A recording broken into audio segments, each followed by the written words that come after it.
Dalawang GMA executive na inakusahan ni Sandro Mulak ng panghahalay umapela sa publiko. Nahusgahan na ang dalawang independent contractors umano ng GMA na sina Jojo Nones at Richard Cruz nang kahit hindi pa napapatunayang hinalay nga nila si Sandro Mulak. Kinastigo sina Nones at Cruz ng mga netizens matapos umanong halayin at pagsamantalahan ang Sparkle artist at panganay na anak ni Nino Mulak sa loob ng isang kwarto sa hotel. Kahapon, isinapubliko na ng GMA na formal nang nagsampa ng reklamo sa network si Sandro laban kina Nones at Cruz, ngunit hindi idinatalye pa ang nilalaman ng naturang complaint. Kasunod nito, naglabas naman ng official statement ang kampo ng dalawang head writer ng GMA7 na inireklamo ni Sandro ng pang-aabuso sa pamamagitan ng kanilang abogadong si Attorney Maggie Abraham Garduque. Ayon kay Attorney Garduque, base sa report ng 24 oras kagabi, nalulungkot at nasasaktan sina Nones at Cruz dahil sa kaliwat ka ng pambabatikos na natatanggap nila sa social media. Hindi pa raw kasi napapatunayang may nagawa silang kasalanan ay nahusgahan na sila ng taong bayan na parang mga kriminal.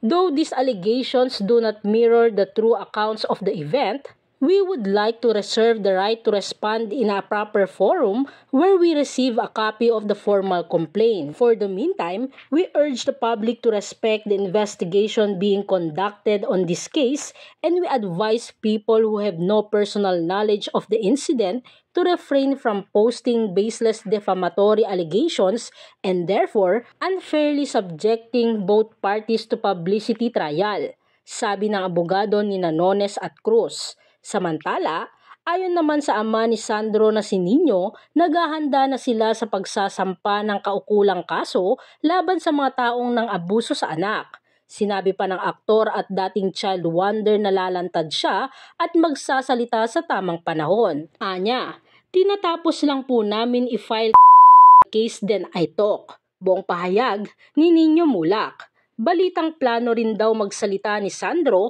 kapag may resulta na ang investigasyon ng GMA. Sinimulan na raw ng GMA ang kaukulang investigasyon hinggil sa insidente bago pa magsumite ng formal complaint ang panganay na anak ni Nino dahil sa seriousness of the alleged incident.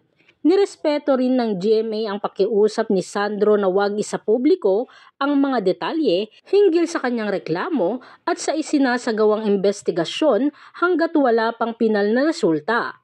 Narito ang kabuuan ng official statement ng GMA Network. GMA Network has received a formal complaint from Sparkle artist Sandro Mulak against two GMA independent contractors, Jojo Nones and Richard Cruz.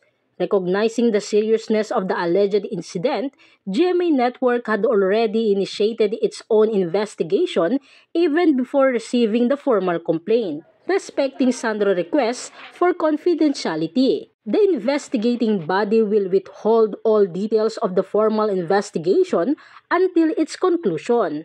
The network assures the public and all stakeholders of its commitment to conducting this investigation with the highest standards of fairness and impartiality. Nirepost naman ni Sandro ang statement ng GMA sa kanyang Instagram story na umani ng sandamakmak na mensahe ng pakikisimpatya mula sa mga netizens.